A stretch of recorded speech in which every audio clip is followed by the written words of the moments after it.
பாவன்று பெயரில் படிக்கிறேன். எனது பெயர் கண்ணகி. கைவிட்டலை சிலம்புடன் வந்திருக்கும் கண்ணகி. நீதி வல்வன் நெடுஞ்செழிய பாண்டனை துண்டகம் தடுக்க வந்திருக்கும் கண்ணகி. அது கொடுங்கோல் அடுத்த அவசர தீர்ப்புக்கு ஆளாகி கொள்ளும் கோவலன் மன்னர். யார் கல்வன்? கணவன் கல்வன் இல்லை இல்லை.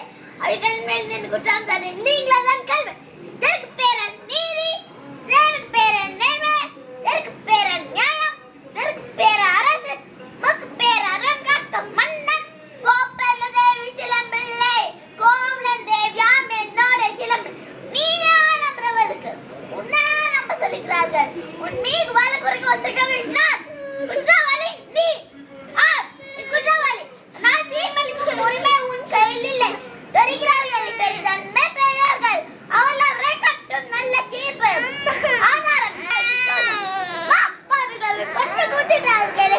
கோப்பன் தெய்வம் இருக்கும் சிலம்பில் ஒன்று என்னோடையது அடையாளமா. அது கேள்வி கேட்டு குற்றமாக ஆக்கி கொண்டு துடிக்கிறாய். இப்படி ஒரு கேள்வி நேருக்கு நேர் என் அத்தானை கேட்டிருந்தால் நீதி வல்வன் பெயர்